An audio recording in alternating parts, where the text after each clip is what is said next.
Bonsoir mesdames et messieurs, bienvenue sur Amine TV, Sarah Dipita à votre service. Ce soir, nous allons parler des élections présidentielles au Cameroun. Nous avons pour invité spécial monsieur Yankam, qui fait partie du RDPC, parti au pouvoir, et nous allons recueillir ses impressions par rapport aux élections présidentielles. Bonsoir monsieur Yankam. Bonsoir madame Dipita. Alors, qu'est-ce que vous pouvez nous dire sur les élections au Cameroun actuellement? C'est toujours un plaisir, je dois le dire, de se retrouver sur votre plateau. Vous m'avez donné, plaisir partagé, par le passé, l'occasion de m'exprimer sur des questions, pour ainsi dire, très importantes. Oui, le Cameroun est en train de vivre en ce moment un tournant important de sa vie sur le plan politique. Oui. Parce que même si ces élections suscitent énormément de polémiques, il y a humainement fort à parier que ce soit certainement le dernier mandat de l'actuel président. Dernier mandat? Je pense. En même temps, il n'est pas si jeune. Je pense. Et vous pensez que, je veux dire, les Camerounais pensent qu'ils sont les seuls à se préoccuper de la santé ou de la nécessité de prendre la retraite pour le président. Lui aussi songe à se retirer. Croyez-moi, il songe à se retirer. C'est pas ce que les Camerounais ont souvent l'impression. Vous savez, entre l'impression et la réalité, il y a un fossé. Comment on fait pour savoir ce qu'ils pensent? Je pense que, comme vous aimez bien le répéter, en 35 ans de pouvoir, les Camerounais n'ont pas appris grand-chose. C'est un monsieur qui est très peu bavard. C'est sa façon de gouverner, et ce n'est pas nécessairement une technique dont je fais l'apologie ce soir, mais j'ai juste envie de dire que s'inscrire dans être militant de l'opposition ou ne pas être d'accord avec le parti au pouvoir n'autorise pas à affubler le gouvernement ou bien les tenants du gouvernement de tous les noms. Il y a dans ce qui se passe aujourd'hui au Cameroun quelque chose qui frise l'indécence. Expliquez-nous. Parce que pour quelqu'un comme moi qui est de tradition africaine, on ne s'attaque pas aux vieux. On ne les attaque pas de cette façon.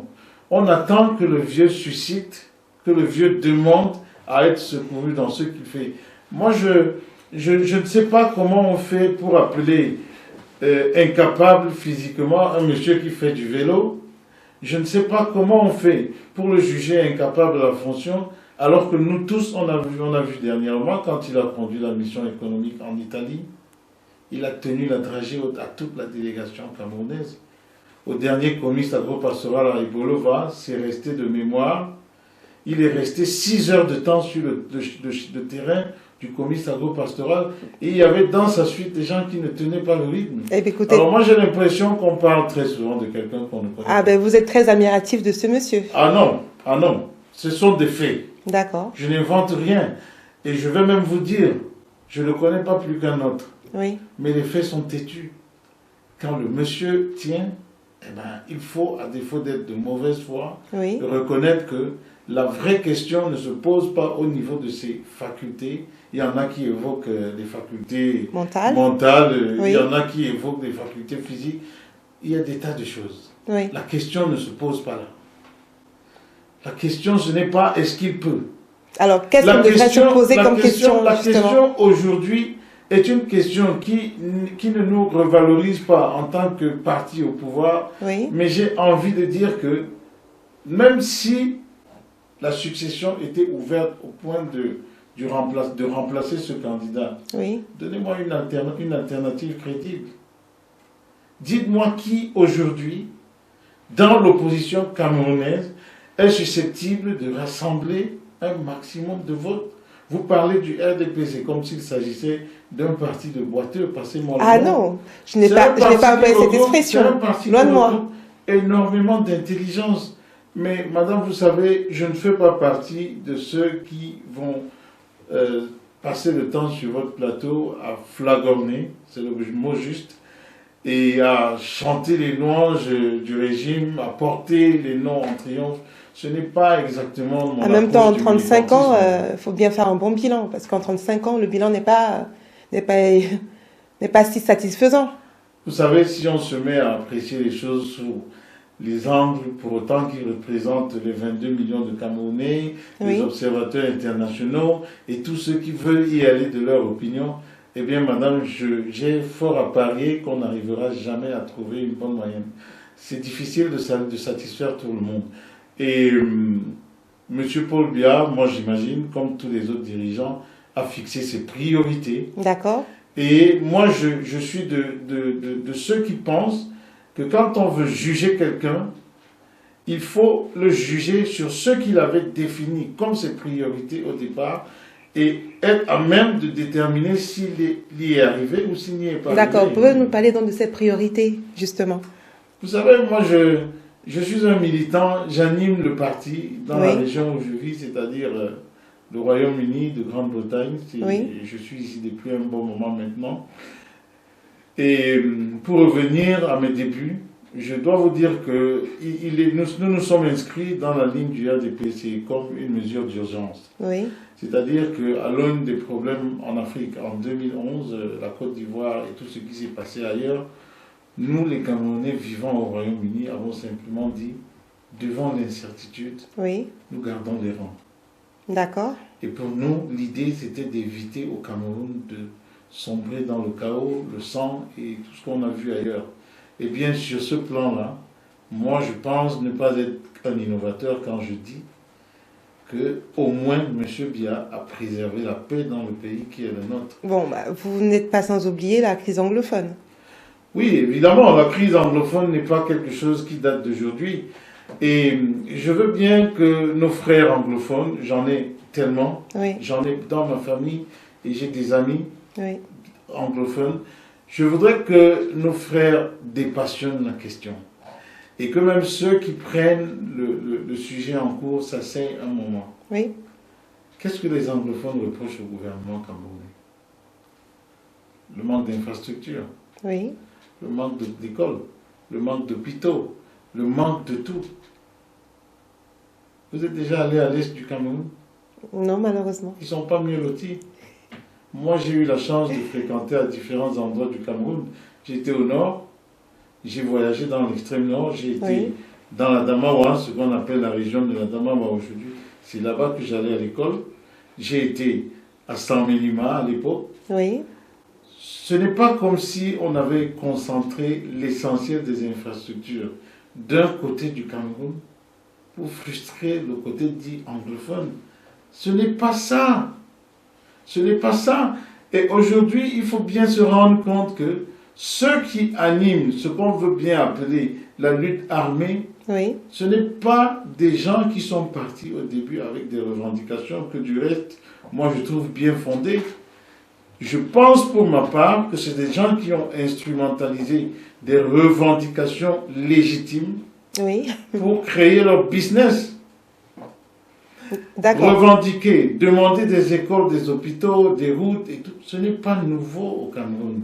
Je suis d'accord avec vous. Et je dois le dire que même en tant que militant du RDPC, j'ai du mal à digérer qu'à certains endroits de notre pays, il soit quasiment impossible d'aller d'un point à l'autre. Très bien, vous rejoignez toute la population qui Je ne rejoins personne, je suis dedans depuis. D'accord, très bien. Mais quand vous nous parlez des limites de M. Biya, qu'il avait sûrement un programme où... Je n'ai pas parlé de limites. Vous avez parlé de... J'ai dit qu'il avait peut-être circonscrit son action à un certain Très bien. nombre de choses. Oui. Ok, on va rester dessus.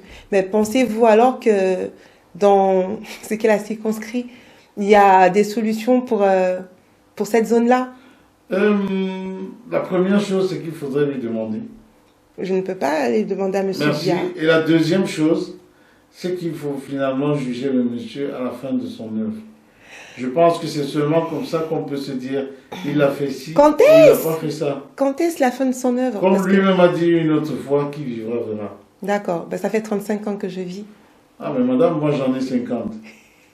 J'en ai 50. Et il y a des gens qui ont vu, qui ont votre âge, dans un pays qui n'est pas plus jeune que le nôtre. Je vais prendre l'exemple du Burkina Faso par exemple. Oui. Depuis qu'ils sont nés, ils ont vu 3 présidents, peut-être 4 maintenant, et ils ne sont pas sortis de l'auberge. La solution, ce n'est pas d'aller d'un président à l'autre. La solution, c'est est-ce que l'action est suffisamment structurée pour passer d'une personne, d'un dirigeant à un autre, et assurer, pour ainsi dire, le bien-être que chacun cherche. Nous avons vu des pays en Afrique qui ont crié pour qu'il y ait une forme d'alternance à la tête de l'État. Oui. Eh bien, M. Sassou Nguesso au Congo, ou bien à l'époque, M. Mathieu Kérékou au Bénin, ils ont cédé le pouvoir. Et au bout de 3 ans, la population les réclamait. Il y a un problème. Même quand on pense que dans l'opposition, ou dans ceux qui aspirent légitimement au pouvoir, il y a des gens qui en ont les capacités, Oui. eh bien, nous sommes tous des universitaires. Il ne suffit pas d'être licencié, il ne suffit pas d'avoir, comme c'est très commun aujourd'hui, un master ou un doctorat en sciences politiques. Oui. Le terrain vous enseignera toujours des choses que le livre ne vous apprendra pas. D'accord. Qu'est-ce que vous proposez alors? Parce que nous, on voit que le président se représente, qu'il va y avoir les élections. Et vous, aujourd'hui, quel conseil donnerez-vous aux Camerounais? Parce qu'on m'a dit qu'il ne fait pas l'unanimité sur... Même Dieu n'a pas fait l'unanimité. Bon, Dieu c'est Dieu, c'est le Tout-Puissant, nous sommes des humains. Et même pour rester dans le contexte du Cameroun, on a un enfant très célèbre de cette patrie-là qui s'appelle Roger Mila, qui n'a pas fait l'unanimité. Non, je comprends votre question, madame, et pour y répondre, ce que je pourrais dire, moi, c'est que il faut, à mon sens, donner à cette équipe qui a déjà dit, je conviens avec vous, qui a déjà mis, je conviens avec vous, beaucoup de temps à la tête de l'État. Tout à fait. De régler les problèmes liés à la transition. Oui. Je peux comprendre que quelqu'un qui est resté 5 ans se fasse remplacer en un tour de main. Oui. Parce que 5 ans, ce n'est pas assez pour poser des choses, faire des choses, éventuellement des actes qui pourraient compromettre ou bien hypothéquer l'avenir de ce pays. En 5 ans, on peut faire des choses qui sont faciles à amender. Mais en 35 ans, on peut faire beaucoup plus de choses. Je pense que rendu où nous sommes rendus, il faut organiser un passage de témoins structuré, bien pensé et smooth, comme on dit en anglais. Parce que, autrement, d'un point de vue pratique, si on considère les situations de crise que vous avez évoquées tout à l'heure, il est de mauvaise aloi de penser à changer un chef quand on est en pleine crise. C'est le chef des armées, c'est le chef de l'État, c'est lui qui dirige, qui coordonne, qui organise les institutions au Cameroun. Et je pense que la transition dans un contexte comme celui que traverse le Cameroun ne peut se faire pour le bien de tout le monde. D'accord, alors qu'est-ce que vous préconisez, justement? On aille aux élections. Et on sait que tout le monde aille aux élections. Oui. Moi, je sais que nous, au RDPC, nous sommes portés sur la transparence dans la lecture des résultats. Oui. Si un candidat de l'opposition venait à gagner aux urnes, il serait président de la République. Oui. Et ça n'aurait rien à voir avec les cris de la rue, non. Ça n'aurait rien à voir avec l'idée que quand on est président ou quand on veut être président au Cameroun, l'adversaire c'est pour le bien. Le programme c'est pour le bien. Tout ce qui ne va pas au Cameroun c'est pour le bien. Bon, moi je ne veux pas me faire aujourd'hui le pourfendeur de cette pratique, mais il faut reconnaître que le débat politique en lui-même est assez pauvre au Cameroun. J'ai l'impression que chacun veut y aller de sa meilleure technique ou de sa meilleure approche quant à l'insulte ou la vindicte. Je ne pense pas... Non, je ne pense pas que c'est ça, parce que quand on voit comment les conditions de vie des Camerounais, donc c'est un peu normal que les personnes, ça donne peut-être beaucoup trop, ils ont beaucoup trop à cœur certaines choses, mais c'est leurs sentiments qu'ils expriment. J'ai envie de vous demander quelque chose. Vous connaissez un exemple en Afrique que vous pourriez nous citer? Non. C'est-à-dire que, tel que vous êtes, à récrier tant de choses qui sont faites, ou qui sont mal faites, ou qui ne sont pas faites du tout au Cameroun, vous n'avez pas un exemple africain? Non, je ne veux pas vous donner un exemple africain, je parle pour moi, enfin pour nous, pour moi en tant que Camerounaise. Je ne m'occupe pas du voisin, je balaye chez moi, devant ma porte, pas la porte du voisin. Oui. Donc je parle pour moi. Donc dites-moi par rapport à notre pays, parce que je ne veux pas parler des pays voisins, je parle chez moi. Je règle mes problèmes chez moi que ceux des voisins. Donc moi je vous demande... J'insiste à nouveau. Non, je ne répondrai pas à cette question. Non, je veux dire, j'insiste dans le sens qui était ma réponse antérieure. D'accord, pardon. C'est-à-dire que il y a une feuille de route, il y a un calendrier, il y a un ordre d'avancement. D'accord. J'imagine. Et pour le président ou... Bien sûr. D'accord. Le président, son gouvernement et l'action. Et la feuille de route, elle est vraiment respectée Moi, je dirais que je n'ai pas fait partie du gouvernement, donc D'accord. je ne sais pas exactement qu'est-ce qui a été défini à l'origine. Moi, je m'inscris comme un militant qui vient avec une cause certaine. D'accord. Je vous ai dit, pour moi, la priorité, c'est la paix. Et je ne pense pas qu'il y ait plus à demander aujourd'hui pour notre pays que la paix. Parce que, encore une fois, je ne considère pas ceux qui sont dans les rangs de l'opposition aujourd'hui comme des candidats crédibles. Quand on demande à des gens qui ont au moins tous envie d'en découdre avec Paul Biya, oui. Mais unissez-vous et renversez-le. Personne ne veut se joindre. Mais parce que chacun veut être président. Voilà. Et comment vous reprochez à un autre de vouloir rester s'il l'est déjà? Alors là... Vous pensez que vous êtes bien fondé pour dire à quelqu'un qui constitutionnellement, avec tous les droits, rien ne lui interdit d'être candidat. Hein?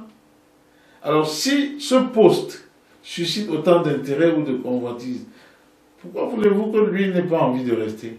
Peut-être qu'il estime simplement que son action n'est pas terminée, qu'il peut encore apporter des choses à son pays. D'accord. Et moi, je conseillerais aux militants ou aux candidats de l'opposition, faites votre campagne.